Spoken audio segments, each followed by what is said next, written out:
ચાલો વિદ્યાર્થી મિત્રો, આપણે છેલ્લે લગભગ નેટની અંદર ઉષ્મા પ્રસરણ વિશે જોયું. ઉષ્મા પ્રસરણ કઈ રીતે થશે, તો જેમ કે ઉષ્મા વિકિરણ પણ એક ઉષ્મા પ્રસરણનો નિયમ. આપણે બે ટોપિક તો જોઈ ગયા હતા, એક ઉષ્મીય વહન, ઉષ્માનું વહન અને ઉષ્માનયન. પણ ઉષ્મા વિકિરણ વિશે આપણે અભ્યાસ કરવાનો. ઉષ્મીય વિકિરણ તો ઊર્જા है એ ઉષ્મા વહન દ્વારા એક જગ્યાએ બીજી જગ્યા સુધી જઈ શકે, ઉષ્મા નયન દ્વારા જઈ શકે, અને ત્રીજો પ્રકાર है એ ત્રીજો પ્રકાર ઉષ્મીય વિકિરણ. તો ધારો કે સૂર્યમાંથી પૃથ્વી સુધી જે ઊર્જા પહોંચે એ ઊર્જા કે સૂર્યમાંથી જે વિકિરણ સ્વરૂપે આવે એ ઊર્જા તો કે વચ્ચે કોઈ પણ માધ્યમ ન હોવા છતાં પણ એક જગ્યાએ બીજી જગ્યા સુધી પહોંચે. તો ઉષ્મા પ્રસરણનો આ ત્રીજો નિયમ, જેની અંદર કોઈ માધ્યમની જરૂર નથી. અને આ ઉષ્મીય વિકિરણો છે એ વિદ્યુત ચુંબકીય વિકિરણો છે, ઇન્ફ્રારેડ તરંગો છે, રશ્મિ પ્રકાશ છે, અલ્ટ્રાવાયોલેટ તરંગો છે, એના દ્વારા ઊર્જા એક જગ્યાએથી બીજી જગ્યા સુધી પહોંચે, જેને પ્રસરણ માટે કોઈ પણ માધ્યમ જરૂર નથી.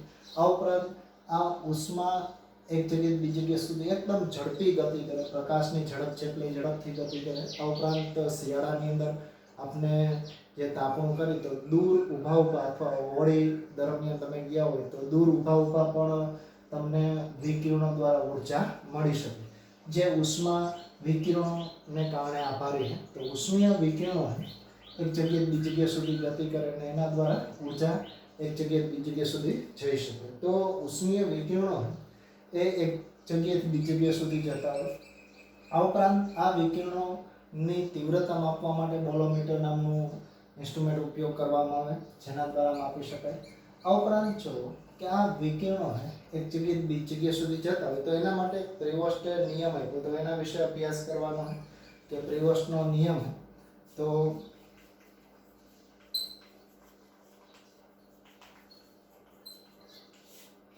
પ્રિવોસ્ટનો નિયમ કે કોઈ પણ પદાર્થ કોઈ પણ તાપમાને કોઈ પણ વિકિરણોનું ઉત્સર્જન કરતો હોય અને શોષણ પણ કરતો, બે પ્રક્રિયા સાથે થતી હોય. પ્રિવોસ્ટના નિયમ મુજબ કોઈ પણ જે પદાર્થ એ વિકિરણોનું શોષણ કરતો હોય અને વિકિરણોનું સાથે સાથે ઉત્સર્જન પણ કરતો હોય. તો પ્રિવોસ્ટના નિયમ મુજબ કે કોઈ પણ પદાર્થ એ બે પ્રક્રિયા સાથે કરતો હોય, જેમ કે જેની અંદર ઉષ્મીય વિકિરણ ઉત્પન્ન કરવાનું અને શોષણ કરવાનું કામ સાથે થતું હોય.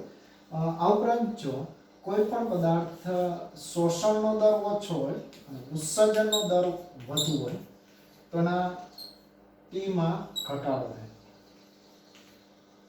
થશે, તાપમાન ઘટશે. એને બદલે જો શોષણનો દર વધુ હોય, ઉત્સર્જનનો દર ઓછો હોય તો ટી વધે, તાપમાનમાં વધારો થાય.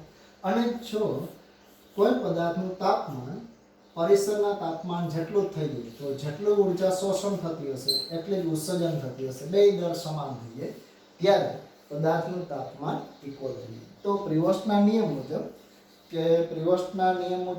કે કોઈ પણ પદાર્થ કોઈ પણ તાપમાને કોઈ પણ ટેમ્પરેચર હોય તો શોષણ કરતો હોય, સાથે સાથે ઉત્સર્જન કરતો હોય. જો ઉત્સર્જનનો દર વધે, વિકિરણ ઉત્સર્જનનો દર વધે તો તાપમાનમાં ઘટાડો થાય. જો વિકિરણો ઉત્સર્જનને બદલે શોષણનો દર વધે તો તાપમાન વધે અને બે ઇક્વલ થઈ જાય તો સરાઉન્ડિંગ ટેમ્પરેચર જેટલું થાય. પણ ઘણી બધી વખત જો આમ તો એવું જરૂર નથી કે આસપાસ માધ્યમ હોવું જ જોઈએ. જો કોઈ ગરમ પદાર્થ, ખૂબ જ ગરમ પદાર્થને શૂન્યાવકાશમાં મૂકવામાં, જેમ કે સૂર્ય એક શૂન્યાવકાશમાં જ ગણી શકાય, તો એ ઊર્જા હંમેશા વિકિરણ દ્વારા જ ગુમાવી શકે. તો વિકિરણ દ્વારા જ ગુમાવતો હશે તો એના વિશે આપણે અભ્યાસ કરવો. આ ઉપરાંત આપણે સંપૂર્ણ કાળા પદાર્થ વિશે પણ અભ્યાસ કરવાનો.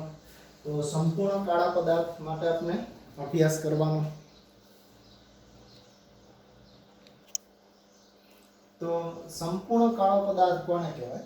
તો જે પદાર્થ તેના પર આપાત થતા બધા જ વિકિરણોનું શોષણ કરે, આવા પદાર્થને સંપૂર્ણ કાળો પદાર્થ ગણી શકાય. આમ તો વ્યવહારમાં આવો કોઈ પદાર્થ મળતો નથી. દિવાળની મેચ લગભગ 98% જેવી કાળો પદાર્થ ગણી શકાય. એટલે આમ તો જે પદાર્થ પોતાના પર આપાત થતી બધી જ વિકિરણ ઉર્જાનું શોષણ કરે એવો પદાર્થને કાળો પદાર્થ, સંપૂર્ણ કાળો પદાર્થ કહી શકે. તો સંપૂર્ણ કાળો પદાર્થ એવા પદાર્થને કહી શકે જેના પર આપાત થતી બધી જ વિકિરણ ઉર્જાનું શોષણ કરે. એટલે કોઈ પણ પ્રકારના વિકિરણો આપાત થતા હોય બધા જ વિકિરણોનું શોષણ કરે તો એને સંપૂર્ણ કાળો પદાર્થ કહેવાય. જો પૃથ્વીની સપાટી પર આનો અભ્યાસ કરવો હોય તો કેવિટી વિચારવામાં આવે કે એક બખોલ વિચારવામાં આવે જેની અંદર કાળા બ્લેક કલરથી રંગી દેવામાં આવે. સામે એક તો કે મૂકી અને આના ઉપર જે વિકિરણો આપાત થશે પરાવર્તન થશે, અહીંયા પરાવર્તન થશે. લગભગ આમાંથી તો કે આ કેવિટીમાં દાખલ થતું વિકિરણ બહાર આવી શકે નહીં. તો આ પદાર્થને સરખામણીમાં કેવિટી કાળો પદાર્થ ગણી શકે. આ ઉપરાંત જો આનાથી વિરુદ્ધ કે આને તાપમાન આ ખૂબ જ નીચા તાપમાને બધા જ વિકિરણોનું શોષણ કરે, પણ ઇન કેસ એવું થાય કે આનું તાપમાન જો વધારવામાં આવે તો આ કેવિટી બધા જ વિકિરણોનું શોષણ કરતી બધા જ વિકિરણોનું ઉત્સર્જન કરે. તો કોઈ પણ સંપૂર્ણ કાળો પદાર્થ એનો મતલબ એવો નથી કે નીચા તાપમાને હોય તો જ બધા જ વિકિરણોનું શોષણ કરે. ઇન કેસ જો ખૂબ જ ઊંચા તાપમાને હોય તો બધા જ વિકિરણોનું ઉત્સર્જન કરે તો પણ એને કાળો પદાર્થ કહી શકાય. જેમ કે સૂર્ય પણ બ્લેક બોડી તરીકે ઓળખી શકાય કારણ કે લગભગ 5700 કેલ્વિન તાપમાને બધા જ વિકિરણોનું ઉત્સર્જન કરે તો એને પણ તમે કાળો પદાર્થ ગણી શકો. આમ કાળો પદાર્થ એને તો કે કોઈ રંગ સાથે સંબંધ નથી. હવે આપણે અમુક થોડીક વ્યાખ્યાયિત કરતી ઘટના જોઈએ જેની અંદર શોષકતા है, ઉત્સર્જકતા है. તો એના વિશે ખાસ થોડુંક અભ્યાસ કરવાનો. શોષકતા કોને કહેવામાં આવે, ઉત્સર્જકતા કોને કહેવામાં આવે. તો એક વ્યાખ્યાયિત કરતી ઘટના है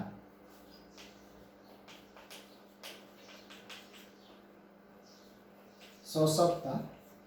તો કોઈ પણ પદાર્થ પર આપાત થતી એટલે કે શોષાતી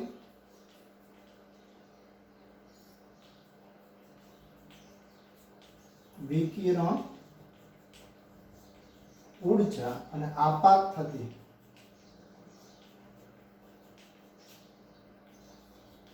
વિકિરણ ઊર્જાનો ગુણોત્તર. શોષાતી વિકિરણ ઊર્જા અને આપાત થતી વિકિરણ ઊર્જાનો ગુણોત્તર જેને શોષકતા તરીકે ઓળખી શકાય. શોષાતી વિકિરણ ઊર્જા અને આપાત થતી વિકિરણ ઊર્જાનો ગુણોત્તર. આમ તો બે ઊર્જાનો ગુણોત્તર તો શોષકતા એ એકમ રહિત રાશિ છે જેનું પારિમાણિક સૂત્ર આવશે m0 l0 t0 અને સંપૂર્ણ કાળા પદાર્થ માટે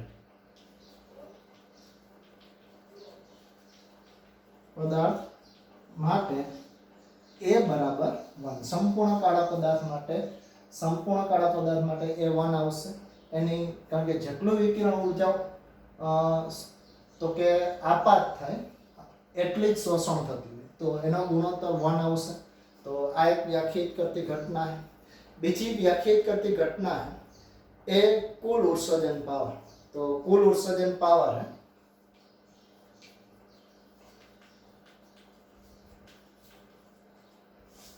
તો કુલ ઉત્સર્જન પાવર એટલે આમ તો એવું તમે વ્યાખ્યાયિત કરતી ઘટના આપી શકાય કે આપેલ તાપમાને એકમ ક્ષેત્રફળ ધરાવતી સપાટી પર આપાત થતી ઊર્જાને એકમ ક્ષેત્રફળ ધરાવતી સપાટી પર એકમ સમયમાં એટલે આપેલ તાપમાને એકમ ક્ષેત્રફળ ધરાવતી સપાટી પર પ્રત્યેક સેકન્ડ આપાત થતી વિકિરણ ઊર્જા જેને કુલ ઉત્સર્જન પાવર કહી શકાય. તો કુલ ઉત્સર્જન પાવર W દ્વારા આપી શકાય. ઘણી વખત અને કુલ ઉત્સર્જન પાવરને બદલે તીવ્રતા પણ કહી શકાય. એનો એકમ એ જૂલ પ્રતિ મીટર સ્ક્વેર ઇન્ટુ સેકન્ડ અથવા બીજો વોટ પર મીટર સ્ક્વેર પણ આપી શકાય. આનું પારિમાણિક સૂત્ર તમે આના ઉપરથી બનાવી શકો. જૂલ માટે m1 l2 m1 l2 t-2 આનું l સ્ક્વેર અને t1. તો આના ઉપરથી તમે m1 l0 t-3 આને ઉપર તરફ લઈ જાઓ તો t-3. તો આ એક પારિમાણિક સૂત્ર થશે. તો કુલ ઉત્સર્જન પાવર. આ ઉપરાંત ઘણી બધી વખત આના માટે સ્પેક્ટ્રલ ઉત્સર્જન પાવર પણ વ્યાખ્યાયિત કરવામાં આવે. તો સ્પેક્ટ્રલ ઉત્સર્જન પાવર એ પણ વ્યાખ્યાયિત કરી શકાય. તો સ્પેક્ટ્રલ ઉત્સર્જન પાવર પણ વ્યાખ્યાયિત કરી શકાય.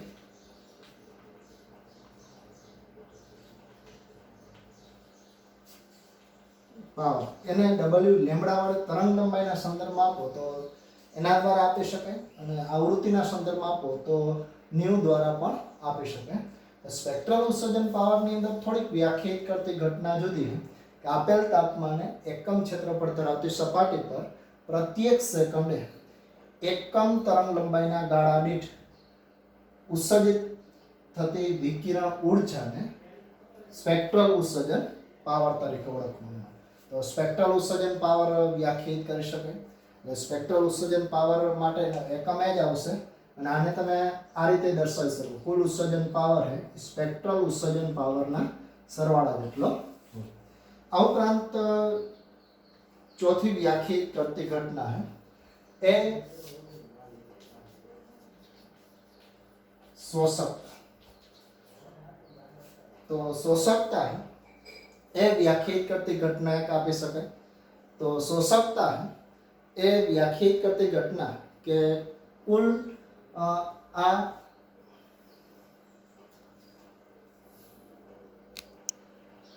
तो उत्सर्जकता है तो कुल उत्सर्जन पावर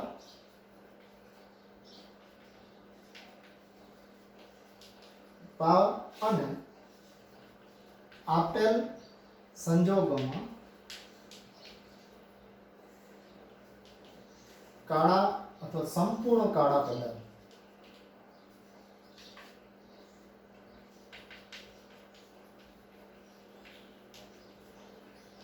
कुल उत्सर्जन पावर नो गुणोत्तर. એટલે આમ તમે જો ઉત્સર્જકતા એ કુલ ઉત્સર્જન પાવર અને આપેલ સંજોગોમાં સંપૂર્ણ કાળા પદાર્થનો કુલ ઉત્સર્જન પાવરનો ગુણોત્તર. એ ગુણોત્તરને ઉત્સર્જકતા E દ્વારા દર્શાવવામાં. આના માટે પણ E એકમ રહિત એકમ એને કોઈ છે નહીં, અને E નું પારિમાણિક સૂત્ર m0 l0 t0. E નું પારિમાણિક સૂત્ર m0 l0 t0 હશે. તો ચાર વ્યાખ્યાયિત કરતી ઘટના ખાસ યાદ રાખવાની. શોષકતા, શોષાયેલી વિકિરણ ઊર્જા, નાપાત થતી વિકિરણ ઊર્જાનો ગુણોત્તર એ એકમ રહિત રાશિ. સંપૂર્ણ કાળા પદાર્થ માટે A ની કિંમત 1 હોય. નાના માટે સંપૂર્ણ કાળા પદાર્થ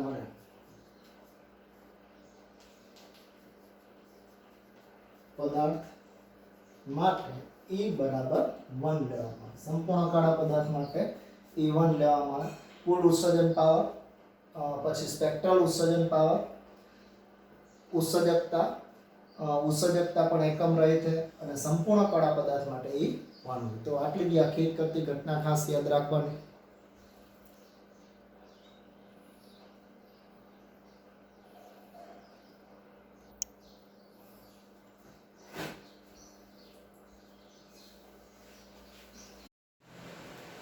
તો હવે પછી આપણે જે નિયમ જો ઉષ્મા પ્રસરણની અંદર કિર્ચોફનો નિયમ. તો કિર્ચોફનો નિયમ એટલે કે જો કોઈ પણ પદાર્થ માટે શોષકતા એ અને ઉત્સર્જકતા એના મૂલ્ય સમાન હોય, A = E. આનો મતલબ એ થાય કે જે પદાર્થ સારો શોષક હોય એ સારો ઉત્સર્જક હોય. જેની શોષકતા સારી હશે એની ઉત્સર્જકતા પણ સારી હશે. ધારો કે કાળો પદાર્થ હોય એની શોષકતા એક હોય તો ઉત્સર્જકતા પણ એક હોય. તો આના આપણે ઉદાહરણ લઈએ તો જે પદાર્થ વધુ ઊર્જાનું શોષણ કરી શકે એ વધુ ઉત્સર્જન કરી શકે. જેમ કે તમે કદાચ જોયું હશે થર્મોસની બોટલ વધુ ચકચકિત રાખવામાં આવે. શા માટે? કે થર્મોસ છે એની અંદર તમે કોઈ પણ ગરમ વસ્તુને જ્યારે ભરવામાં આવે તો ગરમ વસ્તુને જ્યારે ભરવામાં આવશે તો અંદર રહેલી વસ્તુ વધુ લાંબો સમય સુધી ગરમ ટકી રહે. એટલા માટે તો કે એની સપાટી ચકચકિત કરી દેવામાં. જો ચકચકિત કરી દો તો અંદરથી આની ઉત્સર્જકતા ઓછી હોય તો શોષકતા ઓછી હોય એટલે અંદર ઝાઝો સમય સુધી કોઈ પણ વસ્તુ ગરમ રહે. અને જો ઠંડો પદાર્થ ભરેલો હોય તો વિકિરણો ઉપર આપાત નહીં થાય, શોષકતા ઓછી હોય તો ઝાઝો સમય સુધી ઠંડુ રહેશે. આ ઉપરાંત તમે કદાચ જોયું હશે રણ પ્રદેશની અંદર તો કે રેતી હોય એની શોષકતા વધુ હોય તો ઉત્સર્જકતા વધુ હોય. તો ઉનાળા કે રણ પ્રદેશમાં દિવસ દરમિયાન તાપમાન ખૂબ જ ઊંચું હોય, જ્યારે રાત્રિ દરમિયાન તાપમાન ખૂબ જ નીચું હોય. તો જેની શોષકતા વધુ એની ઉત્સર્જકતા પણ વધુ. તો આ એક કિર્ચોફનો નિયમ ખાસ યાદ રાખવાનો, જે વધુ શોષણ કરી શકે વધુ ઉત્સર્જન. જેમ કે ધારો કે કાળા પદાર્થ, કાળા રંગથી રંગેલો પદાર્થ એની શોષકતા વધુ હોય તો ઉત્સર્જકતા પણ વધુ હશે. તો આ એક ખાસ નિયમ યાદ રાખવાનો. હવે પછી આપણે જે નિયમ જોવાનો સ્ટીફન બોલ્ટ્ઝમેનનો નિયમ, તો એના વિશે અભ્યાસ કરવાનો. તો હવે પછી સ્ટીફન બોલ્ટ્ઝમેનનો નિયમ, એના વિશે અભ્યાસ કરવાનો. કે સ્ટીફન બોલ્ટ્ઝમેનનો નિયમ શું કહેવા માંગે કે જો કોઈ પણ પદાર્થ આપેલ તાપમાને કોઈ પણ પદાર્થનો કુલ ઉત્સર્જન પાવર તે પદાર્થના નિરપેક્ષ તાપમાનના ચતુર્ઘાતના સમપ્રમાણમાં. જ્યારે તમે કોઈ પણ પદાર્થ હોય એ વિકિરણો દ્વારા ઊર્જાનું ઉત્સર્જન કરતો હોય તો એનો કુલ ઉત્સર્જન પાવર એ પદાર્થના નિરપેક્ષ તાપમાનના ચતુર્ઘાતના સમપ્રમાણ. સપ્રમાણ નિશાની કાઢો તો સિગ્મા E⁴ સિગ્મા એ સ્ટીફન બોલ્ટ્ઝમેનનો અચળાંક છે, જેની કિંમત 5.67 × 10⁸ જેટલી આપવા. આનો એકમ વોટ પર મીટર સ્ક્વેર અને આ એકમ રહી છે, આનો એકમ કેલ્વિનની 4 અને આના ઉપરથી તમે આનું પારિમાણિક સૂત્ર પણ બનાવી શકો, વોટ પર મીટર સ્ક્વેર અને કેલ્વિનની 4. તો આનું પારિમાણિક સૂત્ર બનાવી શકાય. બીજો એકમ તમે આનો સિગ્માનો એસઆઈ એકમ છે જૂલ મીટર સ્ક્વેર સેકન્ડ કેલ્વિનની 4. તો આના ઉપરથી તમે આનો m1 L2 T-2 L2 દૂર થશે. તો આનું પારિમાણિક સૂત્ર સિગ્માનું પારિમાણિક m1 L0 T-3 K-4. તો આ એક પારિમાણિક સૂત્ર આપી શકાય.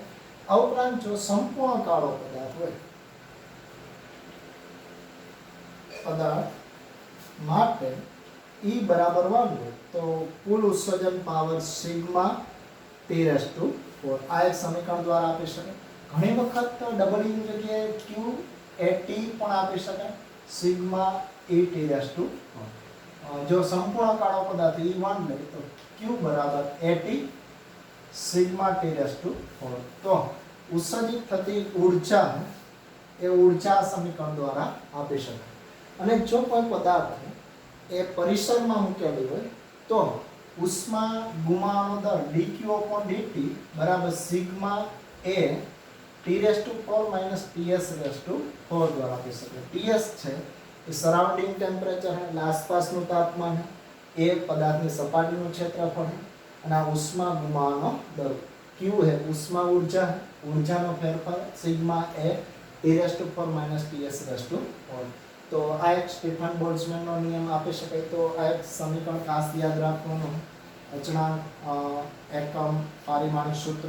આ ઉપરાંત કાળો પદાર્થ હોય તો E ની કિંમત તમે 1 લઈ અને સમીકરણ આપી શકો. આ એક સમીકરણ પણ ખાસ યાદ રાખવાનું. ઉષ્મા ઊર્જા ઉત્પન્ન થવાનો દર, આ એક સમીકરણ આપી શકાય. તો સ્ટીફન બોલ્ટ્ઝમેનનો નિયમ ખાસ યાદ રાખવાનો. અને આના ઉપરથી આપણે જુદા જુદા સ્ટીફન બોલ્ટ્ઝમેનના નિયમ ઉપરથી કુલ ઉત્સર્જન પાવર વિરુદ્ધ તરંગ લંબાઈના ગ્રાફ, તો સ્પેક્ટ્રલ ઉત્સર્જન પાવર વિરુદ્ધ તરંગ લંબાઈના ગ્રાફ, એની માહિતી પણ મેળવવાની. હવે આપણે સ્પેક્ટ્રલ ઉત્સર્જન પાવર વિરુદ્ધ તરંગ લંબાઈનો ગ્રાફ દોરીએ. તરંગ લંબાઈ લેમ્બડા અને અહીંયા આપણે સ્પેક્ટ્રલ ઉત્સર્જન પાવર લે તો સ્પેક્ટ્રલ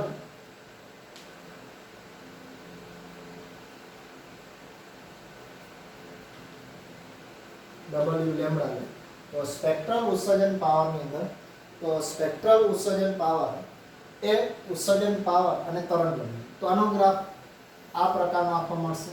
તો સળંગ ગ્રાફ મળતો હશે. આનો મતલબ એ થશે કે જો કોઈ પદાર્થનું ટેમ્પરેચર વધારવામાં આવે, એટલે કે ધારો કે આમ તો જો તમે કોઈ પણ પદાર્થ હોય T વધારો તો T ઇન્ક્રીઝ થાય, નિરપેક્ષ તાપમાનમાં વધારો થાય તો ધીમે ધીમે એની તરંગ લંબાઈમાં ઘટાડો થાય. તમે જોયું હશે જો કોઈ પદાર્થ છે અથવા કોઈ જ્યોત છે એ જો અપૂર્ણ દહન થતી હોય તો પીળા રંગની જ્યોત હોય, જેમ જેમ પૂર્ણ દહન થાય વાદળી રંગ તરફ જતી જાય, જાંબલી રંગ, તો એની તરંગ લંબાઈમાં ઘટાડો થાય તો એનું ટેમ્પરેચર વધે. અથવા કોઈ પણ તમે સ્ટાર જોતા હોય તો લાલ કલરના સ્ટાર કરતાં વાદળી રંગના સ્ટારનું ટેમ્પરેચર વધવું. તો જેમ જેમ તાપમાન વધે એમ ઉત્સર્જનનો દર પણ વધતો જાય. જેમ ટેમ્પરેચરમાં વધારો થાય એમ ઉત્સર્જનનો દર વધે. તો આ કોઈ એક તરંગ લંબાઈ માટે, મહત્તમ તરંગ લંબાઈ માટે આ ઊંચાઈ પણ અને આ ઉત્સર્જન પાવર પણ મહત્વપૂર્ણ. જેમ કે સૂર્ય માટે વર્ણપટ મેળવવામાં આવે તો આ પ્રકારનો આખો વર્ણપટ મળે, સતત વર્ણપટ, બધા જ વિકિરણો આમાં ઉત્સર્જન થાય. આની ઊંચાઈ એ ઊંચાઈ તો કે તાપમાનની 5 ઘાતના સમપ્રમાણ. અને આનું ક્ષેત્રફળ જે એ T⁴ એટલે આમ તો આપણે કુલ ઉત્સર્જન પાવર નિરપેક્ષતાનું, કારણ કે આનું ક્ષેત્રફળ એટલે કુલ ઉત્સર્જન પાવર છે. સ્પેક્ટ્રલ ઉત્સર્જન પાવર અને તરંગ લંબાઈનો ગુણાકાર ઉપરથી કુલ ઉત્સર્જન પાવર મળે. એ કુલ ઉત્સર્જન પાવર તાપમાનની 4 ઘાતના સમપ્રમાણ. તો આ એક ખાસ યાદ રાખવાનું કે કુલ ઉત્સર્જન પાવર તો કે આ રીતે આપી શકાય અને આનું ક્ષેત્રફળ આના સંદર્ભમાં રજૂ કરી શકાય. સ્પેક્ટ્રલ ઉત્સર્જન પાવર વિરુદ્ધ તરંગ લંબાઈનો ગ્રાફ આ રીતે આપી શકાય. આ ઉપરાંત જો ઘણી બધી વખત વિનનો સ્થળાંતરનો નિયમ પણ આપવામાં આવે કે જો તાપમાનમાં વધારો થાય, જો સ્પેક્ટ્રલ ઉત્સર્જન પાવર અને તરંગ, ધારો કે ઓછું તાપમાન હોય તો આવો ગ્રાફ મળશે. ટેમ્પરેચર વધશે તો ગ્રાફ સ્થળાંતર થશે. ટેમ્પરેચર હજી વધશે તો મહત્તમ તરંગ લંબાઈ λ1, આના માટે λm2, આના માટે λm3 અને આના માટે λm4. આનું તાપમાન T1, T2, T3 અને T4. તો આનો મતલબ જો T4 સૌથી વધુ, T3 એનાથી, T2 અને T1. તો જેમ જેમ તાપમાન વધે એમ ઉત્સર્જનનો દરમાં વધારો થાય, ઉત્સર્જન દર વધે. તો આના પરથી વિનનો નિયમ પણ આપવામાં આવે કે વિનનો નિયમ એ ઉત્સર્જિત થતી મહત્તમ તરંગ લંબાઈ એટલે જે તરંગ લંબાઈ માટે સ્પેક્ટ્રલ ઉત્સર્જન પાવર મહત્તમ હોય, મહત્તમ તરંગ લંબાઈ λm proportional to 1/T. તો λm T બરાબર અચળ. ના અચળને વિનનો અચળાંક તરીકે ઓળખવામાં આવે, જે 2.9 × 10⁻³ મીટર ઇન્ટુ કેલ્વિન આપી શકાય. એસઆઈ એકમ મીટર કેલ્વિન, પારિમાણિક સૂત્ર એસઆઈ એકમ મીટર કેલ્વિન અને પારિમાણિક સૂત્ર m0 L1 T0 અને K1 આપી શકાય. તો આ એક વિનનો નિયમ કે જેના મદદથી, અને જો ઇન કેસ મહત્તમ આવૃત્તિ હોય તો અહીંયા તમે c બાય લેમ્બડા ની જગ્યાએ c બાય ન્યુ મૂકી શકો t. તો એનો સપ્રમાણનો સંબંધ હોય. આવૃત્તિનો તરંગ લંબાઈ અને નિરપેક્ષ તાપમાનનો વ્યસ્ત સંબંધ હોય તો આવૃત્તિનો સંબંધ કેવો હશે? સપ્રમાણનો સંબંધ. અને જો આવૃત્તિનો ગ્રાફ દોરવામાં આવે તો તરંગ લંબાઈનો ગ્રાફ આ તરફ ખસતો જાય, જો આવૃત્તિનો ગ્રાફ દોરવામાં આવે તો એનાથી વિરુદ્ધ તરફ ખસતો જાય. તો એનો ગ્રાફ એ જનરલી આ તરફ મળે કે જો આ આવૃત્તિ હોય તો એનો ગ્રાફ તમને આ પ્રકારનો મળશે, આ તરફ ખસતો જાય. જો આવૃત્તિ સ્પેક્ટ્રલ ઉત્સર્જન પાવર આવૃત્તિના સંદર્ભમાં હોય, આવૃત્તિ માટે આપણે f સિમ્બોલ લીધો તો આ તરફ ખસતું જાય. આનું તાપમાન સૌથી વધુ, એનાથી ઓછું, એનાથી ઓછું અને સૌથી ઓછું આનું હશે. એટલે ખાસ જો તરંગ લંબાઈ ન હોય તો તરંગ લંબાઈ ઘટતી જાય જેમ તાપમાન વધે અને આવૃત્તિના મૂલ્યમાં વધારો થતો હોય. તો વિનનો સ્થળાંતરનો નિયમ પણ ખાસ યાદ રાખવાનો હોય. આ ઉપરાંત આપણે જો ન્યૂટનનો શીતનનો નિયમ પણ જોવાનો, એ પણ ખાસ અગત્યનો. આ નિયમ, આ ગ્રાફિકલ ક્વેશ્ચન આને લગતા ઘણા બધા પૂછે તો આ પણ એક નોંધ તમારે ખાસ અગત્યની કરી નાખવાની. જો આવૃત્તિ હોય તો c બાય ન્યુ મૂકી શકો અથવા c બાય f, આવૃત્તિ માટે f સિમ્બોલ આપો તો f પણ આપી શકે, તો એના સંદર્ભમાં મળી શકે. તો આ સ્ટીફન બોલ્ટ્ઝમેનનો નિયમ છે. હવે આપણે ન્યૂટનનો શીતનનો નિયમ જોવાનો.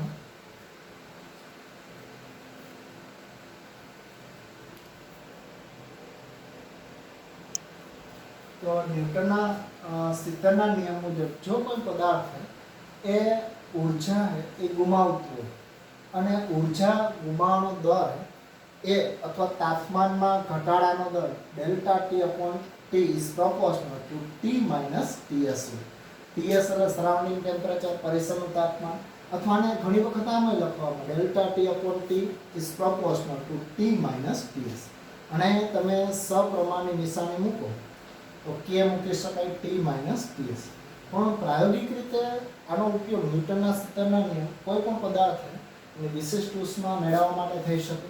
આની જગ્યાએ અમે લખી શકો પ્રાયોગિક રીતે કે ટી ડેલ્ટા ટી એટલે T2 માઇનસ T1 છેદમાં સ્મોલ ટી.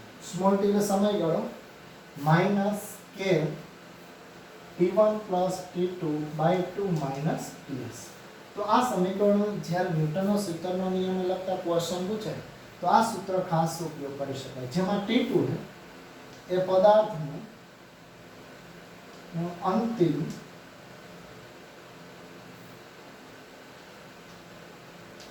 તાપમાન, ઠંડા પડતા પદાર્થનું અંતિમ તાપમાન. T1 એ પદાર્થનું પ્રારંભિક તાપમાન. પછી ડેલ્ટા ટી સમય ગાળો, કે ન્યૂટન નો શીતન નો અચળાંક, અને ટીએસ છે પદાર્થની આસપાસનું તાપમાન અથવા તો પરિસરનું તાપમાન પણ કહી શકે. તો આટલી બાબત ખાસ ન્યૂટનના સૂત્રના નિયમમાં યાદ રાખવાની. તો સૂત્રનો નિયમ જનરલી આને લગતા જ ક્વેશ્ચન પૂછ્યા સમીકરણની અંદર તો ખાલી કે ઉષ્મા અથવા તો તાપમાનમાં ઘટાડાનો દર પદાર્થના તાપમાન અને પરિસરના તાપમાનના સમપ્રમાણ. અને અમુક મર્યાદા ખાસ યાદ રાખવાની. આ નિયમ જો વિકિરણ દ્વારા જ ઊર્જા ગુમાવતો હોય તો જ લાગુ પાડી શકાય. નાના તાપમાનના ફેરફાર માટે પદાર્થ અને પરિસરનું તાપમાન નાનું હોય, લગભગ 35 સેલ્સિયસથી તફાવત નાનો હોય તો જ લાગુ પાડી શકાય, નહીંતર આ નિયમ લાગુ પાડી શકાય. તો આ એક નિયમ ખાસ યાદ રાખવાનો. અને લગતું ઘણી વખત ઉદાહરણ પૂછે તો ધારો કે એક ઉદાહરણ છે કે જો એક પદાર્થ ડેલ્ટા ટી એટલે 10 મિનિટમાં એનું તાપમાન 60 સેલ્સિયસથી ઘટીને 50 સેલ્સિયસ થાય તો કેટલા સમયમાં તેનું તાપમાન 50થી ઘટીને 40 સેલ્સિયસ થાય? પરિસરનું તાપમાન Ts છે એ ધારો કે 30 સેલ્સિયસ છે. તો આના મદદથી બે સમીકરણ બનાવી લેવાય. પહેલા ધારો કે 50 થી 60 એટલે 50 માઇનસ 60 એટલે માઇનસ 10 છેદમાં સમયગાળો 10 મિનિટ માઇનસ કે અજ્ઞાત રાશિ T1 પ્લસ T2 બાય 2 એટલે સરેરાશ મૂલ્ય આવશે આ બેનો સરવાળો ભાગ્યા 2 એટલે 55 માઇનસ કેટલા આવશે સરસ 30. તો એક સમીકરણ થયું -1 માઇનસ થી 1 બરાબર કે 55 માંથી 30 બાદ કરો તો કેટલા થશે 25. તો આ એક સમીકરણ મળશે. એ જ રીતે કે ની કિંમત મળશે તમને.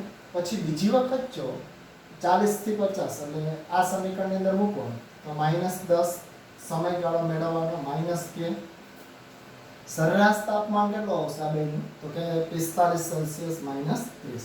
અને કે ની કિંમત મૂકી અને સમયગાળો ગોતી શકાય. કે ની કિંમત તમે મૂકી દો માઇનસ કે દૂર થઈ જશે.